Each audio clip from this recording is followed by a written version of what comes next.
Hello, beloved. In the book of Ecclesiastes, Solomon writes the following: There's a time to weep and a time to laugh, and a time to mourn and a time to dance. It seems like this is a common theme in real life. There are moments where we are joyful and we're celebrating, and then there are times when we may be going through something painful and it weighs heavy on the heart. During that time, we may take a posture of lamenting. The psalm that I selected today is Psalm 3, and it's a psalm of lamentation, but it also has a component where you will notice as you read along, in that particular component is a term called Selah, S-E-L-A-H. Many scholars have different perspectives of what Selah represents.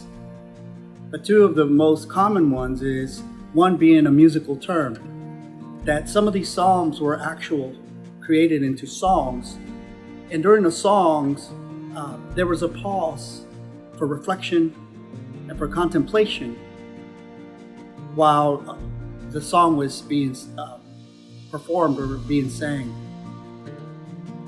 The other was that when you did read a psalm, you would pause in Selah with the same notion of reflection and contemplation. It's also considered a musical term. This is where we get the term for a solo, when somebody sings a solo.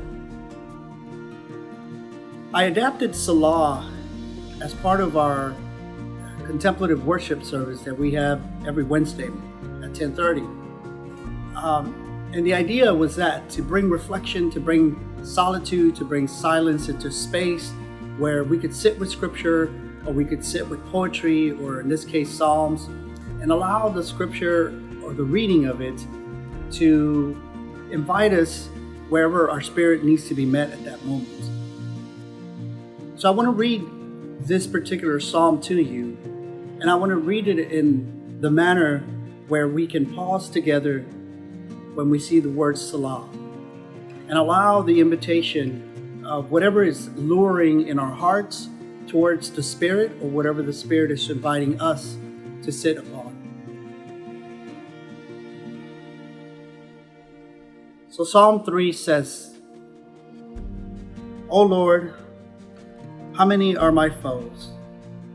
How many rise up against me?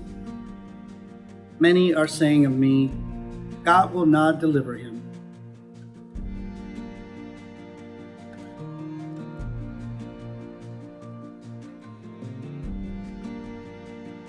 But you are a shield around me, O Lord. You bestow glory on me and lift up my head. To the Lord I cry aloud, and he answers me from his holy hill.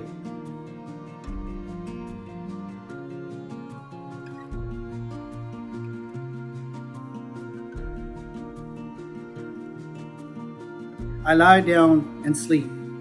I wake again, because the Lord sustains me. I will not fear the tens of thousands drawn up against me on every side. Arise, O Lord, deliver me, O my God. Strike all my enemies on the jaw, break the teeth of the wicked. From the Lord comes deliverance. May your blessings be on your people.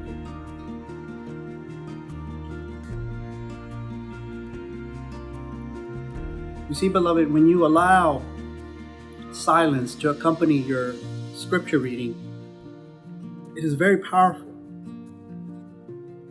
I know that we are influenced by a society that has to be noisy all the time, and that we feel awkward during silence. But it's the opposite in our spiritual walk.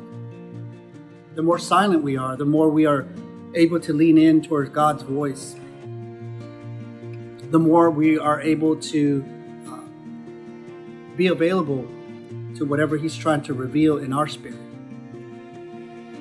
And the more we allow solitude and silence, the more we are comfortable with it and realize that our ultimate design is to be in the presence of God, listening and being available. And that's what silence does. So I invite you to consider this during your time of devotion or scripture reading. Try sitting with your scripture reading and attempt to be silent every other verse. And just pay attention to what it does to you. I assure you that it'll be worth your while. God speaks in a mysterious way, and we shouldn't shy away from it. If anything, we should be open to it, and we should trust the space of what God is trying to tell us, reveal to us, teach us, hold us in, heal us. There's so many possibilities in that space. So I hope that you are able to apply this practice into your daily prayer life. Shalom, beloved.